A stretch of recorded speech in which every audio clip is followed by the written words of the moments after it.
This is WWE superstar Drew McIntyre, and you're listening to the WWE Podcast.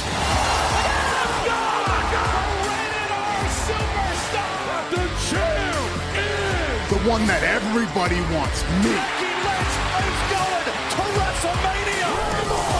Claymore! Austin 316 says I just whipped your ass. This is my iron. You're going to acknowledge me.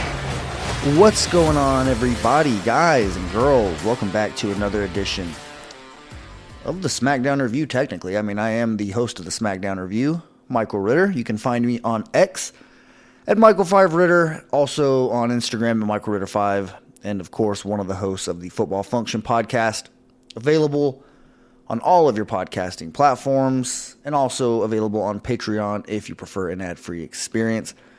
Now, the reason why this isn't going to be a SmackDown review, and the reason why there's not going to be a SmackDown review this week, is because there wasn't a SmackDown that took place. It was just a best of 2023 show. It went from pay-per-view moments to moments that happened just on various different shows. There was nothing really noteworthy that I need to come on here and talk about. If you watched it, cool. Hope you enjoyed it. If not, I'm sure you were spending time with your family or whatever it is that you're doing during this time, because I'm recording this on December 30th, 2023, the last time you're going to hear from me here on the WWE podcast in the 2023 calendar year. It's a little bittersweet, obviously. You know, you look forward to the new year every single year. You know, I look forward to the coming year, the things that are, you know, around the corner. It always has that fresh start feeling, like right when you get to the new year, like I'm already planning on hopefully getting into a more healthy lifestyle in terms of like what I'm eating, how I'm exercising, and pretty much just the whole 9 yards. I'm going to try to hit the restart button a little bit. And that's what most people do during the new year, whether it's with your eating styles or things like that. Maybe you just set a personal goal. You want to be more financially responsible. You want to be, you know, a better person in June than you are in December right now. So, you know, the first 5 months of the year is you just reshaping yourself and kind of just doing various things. I know that people like set New Year's resolutions like, all right, I'm going to learn how to cook this year, or I'm finally going to take a trip to the Grand Canyon, you know, just whatever it is. You get the gist by now. Like, I like to participate in New Year's resolutions. So if you do have one, go ahead and let me know what it is. I'm more than happy to have that conversation with you, and we can exchange what they're going to be, although I already just told you what mine is going to be. But, I mean, the reason why it's kind of bittersweet is because, you know, 2023 was an interesting year. It was pretty important in the wrestling world. A lot of big things happened, a lot of historic moments that people are going to be talking about as years continue to go by. You know, down the line, people are going to be talking about Roman Reigns' streak. Obviously, that's going to be one of the big topic points that are discussed for years. The next time a champion is going on a long streak, they're always going to be compared to Roman Reigns now. So he's etching his name more and more in the history book. We saw the official power shift, if you will, in WWE. We saw WWE get sold in 2023. Like, Vince McMahon is pretty much out of the door. That's a huge, monumental moment that happened in, you know, the wrestling timeline. Not even to mention some pretty big returns to cap off the year, late November, and we kind of just have a relatively quiet December. But trust me, when 2024 gets here and the Royal Rumble is upon us, things are going to rev up very, very quickly. And, you know, while we're talking about 2024, I suppose it makes sense to go ahead and let you know what this episode is going to be about, as I'm sure you've already seen in the title. Last year, John and I, my co-host here, my former co-host here on the SmackDown Review, we did a stock investment draft. And what that is we each alternated picks, ending up with 5 apiece.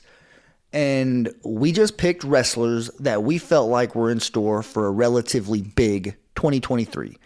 Some of them were just completely personal preferences, people who we were high on at the time. And some of them were, you know, reaches, you know, people who we just, you know, had high hopes for nonetheless. And just to kind of sum it up, you know, you can go listen to it. It was a pretty entertaining episode, I will say. I never go back and listen to episodes of myself from a long, long time ago. I just, obviously, usually whenever you do that, you're not really impressed with what you hear, because you should be progressing as a podcaster. You should be getting better through each episode, through each month and year, obviously. So I don't always enjoy going back and listening to old audio, but I did go back and listen to that episode just to kind of get a little bit of an idea as to what we were thinking a year ago, how that exactly played out for us, and who we were high on. John, he started his off with Solo with the first pick. It's safe to say Solo had a pretty big 2023. Maybe not as high as we anticipated. We definitely thought he would hold gold in 2023. That didn't happen. We'll see if it happens in 2024. My first pick was LA Knight, and I truly think that was a home run. The bat made contact with the ball on a nice, fully extended swing, and I feel like I hit that out of the park. I also drafted Rhea Ripley, and obviously, that people might think that was low-hanging fruit. It's easy to think that now, but keep in mind, a year ago today, Rhea Ripley still only had one championship reign under her belt, and it was whenever she defeated Charlotte Flair, and it was underwhelming to say the least. It wasn't anything like what we're used to now. It's easy to be a prisoner of the moment and think, are you kidding me? Rhea Ripley's the hottest thing in WWE. Yeah, she is, but it was a long year to get her here, and I think that a year ago, she wasn't quite there yet, and there were many other wrestlers that you could have picked out of the lot, out of all the women's wrestlers. Who are we going to push going into 2023? And obviously, I had my preference with Raquel Rodriguez as well. She was one of my late picks. I picked Montez Ford. I did predict a heel turn for Montez Ford, but I thought that the heel turn was going to be, I guess, right there hand in hand with the split with the Street Profits. I didn't expect them as a group to turn heel. So I wasn't completely accurate on that prediction, but still I was somewhat in the ballpark. One of the more questionable ones, and me and John actually talked about this the other day whenever we were talking about that episode, is John picked Edge. And to have a big 2023, which we were actually discussing could have been a quote-unquote retirement year. I don't think we pictured him leaving the company, going to AEW, now AEW kind of falling on its face.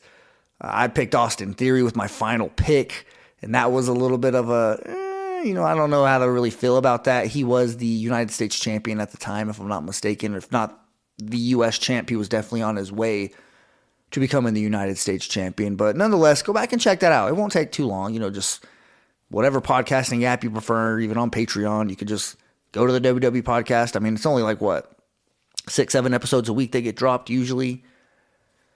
So it's not going to be a lot of scrolling. Just keep on scrolling. By the time you swipe up 5 or 6 times, you're going to already be back in like June. You just go all the way back to, I think, December 30th, December 31st. I'm not really sure the exact date, but you'll be able to find it. I did it myself, so definitely go check that out, because I'm going to do pretty much the same thing this year. It's going to be an annual thing here. As long as I'm going to be the host of the SmackDown Review, I am going to do this stock investment draft. Now, John isn't here with me. We planned on him being here. He actually wanted to be a part of it, but scheduling kind of got in the way as far as when I can actually record, what he's going to be up to. It just didn't really work out, but hopefully we can get him back on the show very, very soon, and hopefully he'll check this out and criticize me for some of my selections that I'm going to make here. But with all that being said, just to kind of refresh everybody else, maybe if you didn't listen to the episode last year, what this is pretty much I'm looking into people who are, I mean, it's kind of hard. John picked Edge last year, and clearly Edge has seen a lot better days, but it's not who we're strapping our rocket to for the next 5 to 10 years, who we think the company is going to, wave their flag, who we're just, I guess, hitching our wagon to. This is more so focused on 1 year and 1 year alone. How do we feel sitting right here at the very end of 2023, going into the new year? Who do we think in this moment is going to have a big year? So that's kind of, where I'm gauging this, and the wrestlers that I selected. I'm still going to give you 10. Last year we gave you 10. It was 5 apiece. I'm going to run through and give you 10 in an order. It's not like I'm just going to throw 10 names out. This is the order that I think they're going to have a little bit of a, totem pole, so to speak. There's levels to this. I truly believe that. And I think that a big year for one person might be a down year for somebody else. And so it's all subjective. You have to look at these things by themselves with with each individual case here. So it is still considered a draft technically, because I am going in a specific order, and these these wrestlers are getting selected in a specific order strategically. So this is the second annual stock investment draft. And we're going to start out here with number 10. This is someone who I'm not as familiar with right now, who I think I'll be more familiar with in coming months. Who knows if she will get called up to the main roster, when or if that's going to happen. But Tiffany Stratton is someone who I just have a feeling about. Obviously she has the look down. She's phenomenal in the ring. She's dating Ludwig Kaiser, who's a phenomenal ring general himself. I know that's not his gimmick. Pardon me, Gunther. I don't want to get your guy in trouble. But this is someone who knows the squared circle and who knows, what he's doing in there. He's a polished veteran, and I think that he, along with probably many other people in the NXT Performance Center and all that good stuff, being in Tiffany's ear, giving her as many tips as she could possibly want, just basically allowing her to be a sponge in this situation. I feel like that's so beneficial for her, and that's just, she was already an extremely talented piece of clay. Now she's just being molded. She's had a phenomenal year in 2023, and I think that she's going to catapult herself, bam, right into the main roster whenever that does happen. I truly think it should happen sometime pretty soon. And we could get her feuding with, some of the more popular women. I know that Charlotte Flair is going to be gone. That's a spot opened up right there. Get somebody like Stratton in there to come make a name for herself on the main roster. Specifically, I'd prefer to be on SmackDown. You might notice this list possibly is a little SmackDown heavy. Although, now that I'm looking at it, not really. It's kind of evenly split. But I do think that Tiffany Stratton would be a phenomenal addition to any roster. But obviously, I'm a little bit biased to the blue brand. Moving on here, number 9, I'm going with another veteran, and this one, I just think because of the feud that she's in right now, where it's headed, what she's already kind of been teasing, I think that Bayley could have a pretty big year. And obviously, there's rumors that Sasha Banks could be returning to WWE, which I think that's going to be a positive thing for Bayley as well. If you look at their relationship, Bayley probably going to be aligned with her, so she's going to be, I could see, and this is kind of just coming to my head right now, I could see the whole Damage Control thing, them jumping Bayley, beating the living you-know-what out of her, which is going to lead to a natural babyface turn for Bayley if she's getting jumped by a heel group. And whose music hits? And what do we hear on commentary? Nothing other than, it's boss time. And Sasha Banks makes her return to WWE to help her best friend Bayley. And then we get those two teaming up, going at Damage Control, possibly setting up a handicap match at WrestleMania. Now, call me crazy, but handicap matches work at WrestleMania. They just do. I don't remember who exactly took on the NWO in a handicap match back in WrestleMania 18 or 19. Right before the Ruthless Aggression era actually started, whenever the NWO just made their return. But nonetheless, I do know one that's right off the top of my head. The Rock and Mick Foley versus Evolution. WrestleMania 20, I think that might have been, if I'm not mistaken. That was a phenomenal WrestleMania as well. Just thinking about, or I guess that was a phenomenal feud that we had there. It showed that a handicap match can work as long as the handicap team, the team that's at the disadvantage, has enough star power and enough believability and credibility, which clearly Bayley and Sasha Banks have. And I think the crowd would get behind it, especially if that was Sasha's first match. Like if the turn happens between the Rumble and WrestleMania. Like if something happens in the Rumble where Bayley doesn't have to win it, but nonetheless, maybe she gets screwed over by Damage Control, and that's where it all kind of starts. And then between that, on the road to WrestleMania, we do get the official turn that Damage Control does, and Sasha Banks shows up. So I think that feud right there could set Bayley up for a solid 3-4 month run being in the spotlight and having a good year. And who knows, maybe she could end up getting another women's championship. If she does that, then I feel like having her at number 9 here on this list is more than, worthy for her, because she's a talented wrestler, and I think she's going to have a big year. Moving on here at number 8, this was the number 1 pick last year in the stock investment draft, Solo Sikoa. And I think the only reason why he dropped a few spots, is because the expectations that we set out for him might have been a little bit too much. The wagon might have gotten in front of the horse. We got a little bit too big for our britches whenever we were predicting this. But yeah, we were predicting him to maybe take a shot at Gunther at that Intercontinental Championship. At this time, the Bloodline had every other championship that a male could have. And we thought that maybe the Intercontinental Championship could be one that works its way into the bloodline. Obviously, the U.S. Championship didn't count because it was on Raw at the time, but the Intercontinental Championship I felt like was destined to become a part of the bloodline before I realized that Gunther was on a historical streak in of itself and in his own right. So I clearly was way off there. But I think now putting him at number 8, that makes sense. It's maybe we were a year ahead. Sometimes that happens. And now I feel like now we're in prime territory where Solo Sikoa could take off. And I don't know if this is going to come synonymous with the split on the bloodline with Solo. Like, I don't know if him having a big year doesn't happen any other way other than him leaving the bloodline. I don't know if he can continue to be the heavy and still just have a dominant 2024. He could. I'm sure that they could work their way around it, especially if Roman Reigns isn't on TV week in, week out like we expect him not to be. But this kind of gets me sidetracked a little bit because, my girlfriend actually had a lot to say about this specific topic whenever I asked her, because I knew I was going to do this episode. I said, hey, who do you think is going to have a big 2024 in wrestling?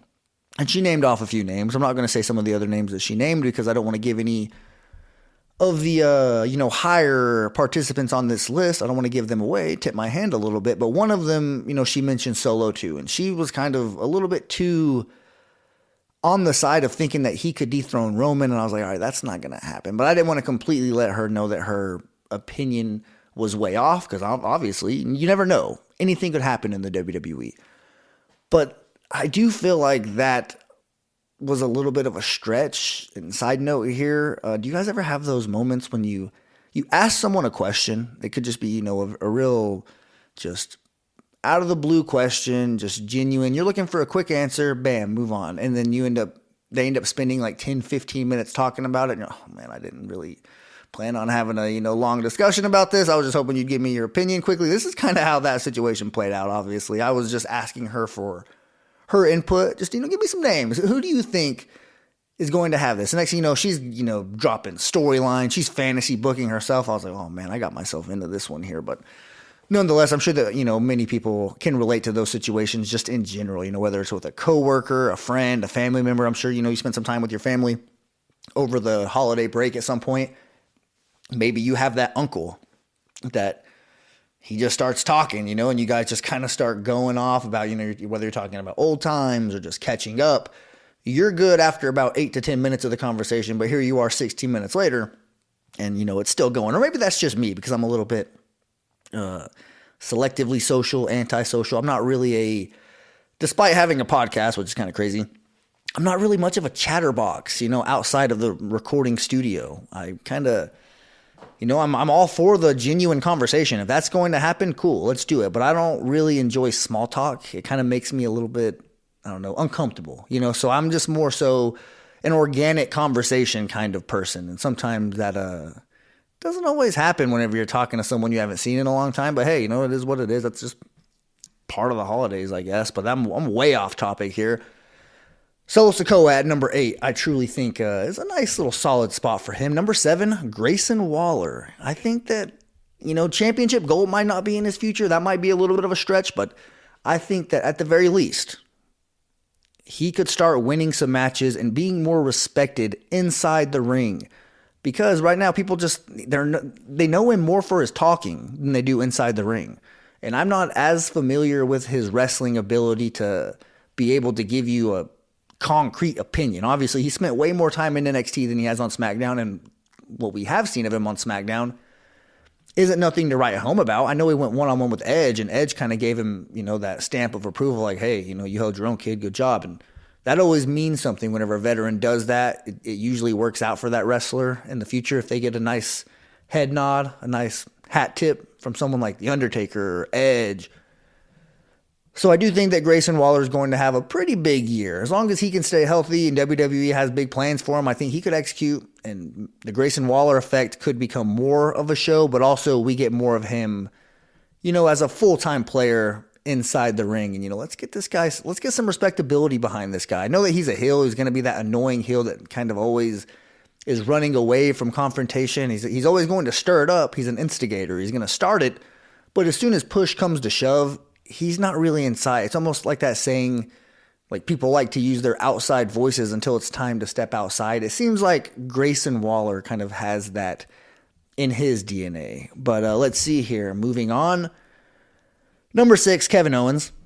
And I do think championship gold is in his future. I think that there's a chance that he can win the U.S. title. I think that maybe he can get another rematch with Roman Reigns at some point, although maybe not winning that one. The main event push, the main event rub is still kind of what I'm talking about here with Kevin Owens. I think that he's going to be more, he's kind of taking that next step as like the long-time veteran. Like there's stages in a WWE wrestler's career. Like, you're kind of raw, you're green, you're a new guy, you're gaining that trust with the audience, you're building your own audience, your own fan base that wants to see you succeed. And then they know you're pretty much a regular. You've been here for 4 or 5 years, they know what you get, or they know what they're going to get with you. What you see is what you get. You're as consistent as they come, and that's pretty much where most wrestlers stay for a big majority of their career. And then I feel like there's another phase where you're just a long-time veteran and you've done it all pretty much. There's a lot Kevin Owens still hasn't done, but he's been a Universal Champion before. He's been Tag Team Champion multiple times. The guy main evented WrestleMania with Stone Cold Steve Austin, for Christ's sake. Like, trust me, he has been to the mountaintop whenever you talk about. He main evented WrestleMania the very next year. This is someone who's done it, and he's definitely going to be a WWE Hall of Famer.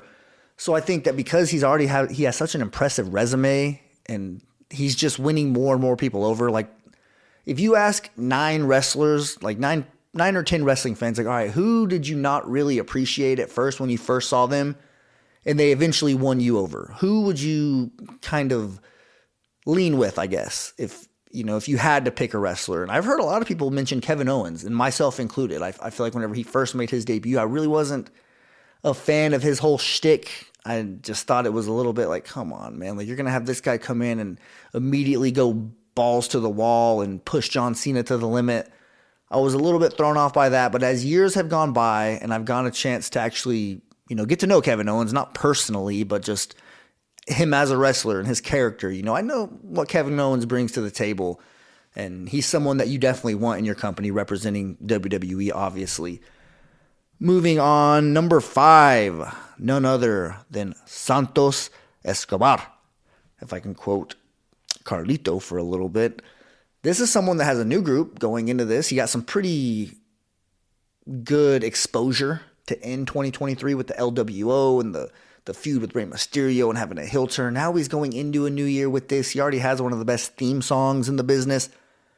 So part of me just, my gut's saying, hey, Santos is going to have a decent run here as a heel. He might not, like I said, there's levels. Not all these people are going to win championship gold. That's one thing I learned from the last stock investment draft to this one right now, is not everyone's going to walk away with a championship. Not everyone's going to have a career year. And some of them might. Some of them are going to just blow the expectations out of the water. But you do have to, somewhat keep those expectations at a reasonable level. And that's kind of what I'm doing with Santos. I'm knowing that he could have a big year and not, be the Rumble winner and main event mania. He could still just, similar to Grayson Waller, get a lot more people respecting him for a professional wrestler. Moving into the top 4, Randy Orton. And it's hard not to just buy into what he's bringing. You look at what he looked like whenever he came back. It's like, man, he missed out on so much in that 18 months, and it feels like he has a new appreciation for this and a new passion. And he even said 10 more years, like, he ain't going to spend 10 more years in the mid-card, and if he is going to spend a handful of years in the mid-card, it isn't going to be right now. It's going to be later in those last, 3 or 4 years in his final stretch run. So right now, you got to get the most out of the Viper. You got to utilize this whenever he's in the best shape of his life. Let's have a nice run from Randy. He looks like 2004 Randy Orton out there if you look at just how he's chiseled right now. I know he's going to have an opportunity with Roman Reigns, so clearly, they're going to start 2024 giving him an opportunity, so he's already off to a good start. I just want to see this guy, keep getting this type of exposure, keep getting put in the upper mid-card to main event picture throughout the entire year as long as he's available. I feel like Randy Orton is someone that you should definitely have waving your flag and just pretty much carrying your brand, whatever brand he's on. I know he's on SmackDown right now, but just for the long term, whatever show he's on, feature him. Have him wave the flag. It just makes sense because he's so beloved by pretty much everybody. Like, I don't know a lot of people out there that don't like Randy Orton. Number 3, I can't quite say the same for him. Logan Paul. Now, this is another one where you have to simmer your expectations a little bit. You have to kind of let them be a little bit more realistic, because keep in mind, this isn't someone who is here week in, week out, grinding. He has his hand in a lot of other pots. He's kind of spinning several wheels in the professional world. So you can't expect him to be here for the whole year. But I just still, it's one of the things where I think he's going to have a career year. He's going into it with a championship. He's already said, like, all right, I'm going to focus on this, so we'll see what we get. But I know he's going to be featured at WrestleMania again. That just is a no-brainer. And I just think that in order to get there, they're probably going to want him to have a lengthy championship run. And if that's the case, then I think we're going to get some good stuff from him. Obviously, he's already elite on the microphone. He's a phenomenal wrestler. He's better than some of the full-time guys. So it's all about how often he's here. You know, if he shows up and he's here at least once a month, then I think he could without a doubt have the best year that he's had and could set himself up for a pretty nice little run here in WWE. Number 2, I have to go with CM Punk. This is another name this is the first name that my girlfriend said. As soon as she responded, she immediately said CM Punk. Like, it's pretty clear, right? Like, go look at the viewership of those videos. She knows who CM Punk is and pretty much, you know, what he's all about. So it was a layup, in a sense, just picking him. And I'm sure everyone knew that he was going to be really high on this list. He does crack the top 2. And I think that because we're focusing on 1 year, right, who's going to have a career year, who they're going to invest in, who's going to be pretty much featured on a lot of different posters. He's probably going to main event WrestleMania. He's going to be a big-time player in the Royal Rumble. He's not going to be the cover of 2K24. Cody Rhodes is the cover of 2K24. Shout out to Cody Rhodes. But he's still going to be, he's going to have his character in 2024, that's for sure. And I don't know. I just have a big feeling about CM Punk, and I think he's in store for a huge push up to WrestleMania. And for sure, he's going to win the top championship at some point. Maybe not Roman Reigns, but maybe Seth Rollins. There's a chance that he could, without a doubt, take that World Heavyweight Championship off of Seth at WrestleMania. And this takes me to my number 1 draft pick here on the stock investment draft. And this could get me booed off the stage like the NFL commissioner. I'm going with Dominic Mysterio. Now, hear me out. Dominic Mysterio is one of the best heels in the company right now. And the word best, I'm using in quotations because that's a subjective word. Do you say best heel as in skill set in the ring? No, that's probably Roman Reigns, Drew McIntyre, one of the actual heels that are, I don't even know if you consider Drew McIntyre a heel, but either way, there's better wrestlers than Dominic that are heels, clearly. But the heat that he gets everywhere he goes, you can't replicate that with everybody. He gets booed out of the building. If you were to walk out just with no music, if the crowd was just there waiting for a Raw or SmackDown to start, if they just saw Dominic walk up and they just showed him on the Jumbotron, he didn't say a word, the boos would be so loud and they'd go for so long. It's damn near Roman Reigns levels whenever you think back to like 2017, 2018, whenever he was just despised by anybody who's watching wrestling. People hate Dominic for multiple reasons, and I just think that, he was a workhorse here in 2023. He had a huge year. He's probably the one, I guess we could say, because keep in mind, John drafted Jey Uso. That was another good pick by him in last year's, and Jey had a huge year. But Dominic wrestled like top 3, maybe even the most matches out of everybody in 2023. So if you look at, all right, who didn't we draft that without a doubt had the best year? It's clearly Dominic, and I think that we're going to learn from that mistake, and I'm going to translate it into the 2024 edition of this, and I do think that Dom's going to be in for a pretty big year. He's already won the North American Championship twice. He's probably going to get his hands on those tag team championships at some point with either Priest or Finn, because, that's just kind of how it works. I know that they have the belts right now as a tag team, but it's just kind of how the nature of the beast works. And eventually, he's still so young. He just signed like a 5-year deal with the company. Like, he ain't going nowhere. And if he's already starting to get this type of heat while he's still so raw, while he still has so much growing to do, it just makes me, I guess, tip my hat and just say, man, if he's already doing this, just wait till he gets to that 5-year, that 4 or 5 years into that contract. I think that then we're going to see a pretty good version of Dominic. So really quickly here, let me just go ahead and recap this stock investment draft. At number 10, I had Tiffany Stratton. Number 9, I had Bailey. Number 8, I had Solo Sikoa. 7, Grayson Waller. 6, Kevin Owens. 5, Santos Escobar. 4, Randy Orton. 3, Logan Paul. 2, CM Punk. And number 1, Dominic Mysterio. So I do want to know what you guys think. I do want to get your opinions. If you have names that you think I completely whiffed on, who did I leave off? I know I left someone off. I know that some of you might be screaming right now at your listening device saying, dude, how did you not draft so-and-so? How did you leave this person off the list?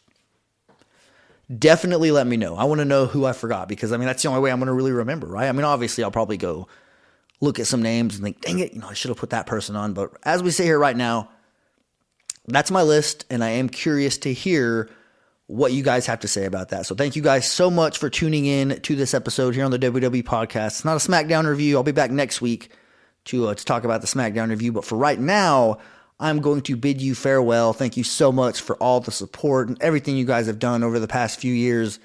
Obviously, I've been here on the WWE Podcast since 2020, and this is my 3rd new year, I believe, if I'm not mistaken, because obviously 20 to 21, 21 to 22, 22, 24. Okay, yeah, this is my 4th. This is my 4th new year here on the WWE Podcast, and yeah, it's flown by. Time is really, really just not even real at this point. It just seems like yesterday that I just started, and I had my little makeshift studio in my room that, it was professional. Don't get me wrong. As far as the equipment and everything that was there, the software, that was all good. But, it was just a desk with a microphone boom arm plugged into my computer.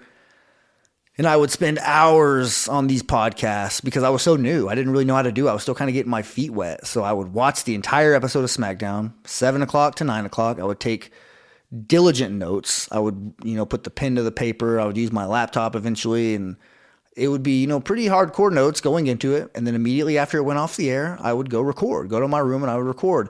And it would be difficult sometimes because, number one, I wasn't good. It would take me so many tries to kind of, really get comfortable into the swing, into the flow of things. And then eventually, obviously, you get more comfortable. I started getting feedback from people like DJ Kuzmo, Detroit Kyle, several others on the mailbag and things, people that have shown me their support and pretty much just said, hey, we get it. It's a growing process. And eventually I kind of sort of started getting more and more situated. And it's just been a wild ride from here. But this is episode 166 that I'm sending in here. There's obviously probably been a couple that didn't get numbered, or maybe because I've done bonus episodes before. And there's been weeks that I didn't record because I was out of town or something like that, so somebody else might have filled in. But either way, we're up in the, over 3 years worth of episodes here on the WWE Podcast. I don't know who's all still hosting shows on a weekly basis here on this illustrious podcast, but I do know that I'm one of the longest reigning and the longest tenured hosts here on the WWE Podcast. And I don't take that lightly. I definitely, I remember whenever I just started listening to this show and I didn't have any type of plans to start podcasting. And then kind of the seeds were planted. The itch started to get more and more itchy, I guess. And I was eventually scratching it, and I was eventually starting to get my feet wet in the podcasting world. And I thank Matt so much for giving me this opportunity to be here on the WWE Podcast, but also the advice that he's given me just over the years to help my own podcast grow, the promotion that he's done by plugging my show on his, and pretty much just giving me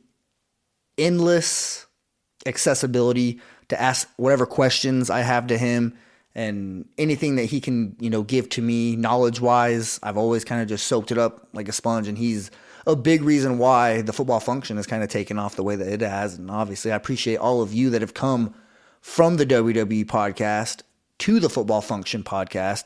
Means the world to me. Your support over there, it's one thing whenever I jump into an already well-oiled machine and I'm kind of just playing my role. I'm trying not to mess up and be a podcast manager if I can, and just kind of get this thing, continue the relay race that we have here, passing the baton to another host, and we're just rolling, keeping the WWE Podcast universe entertained throughout the week.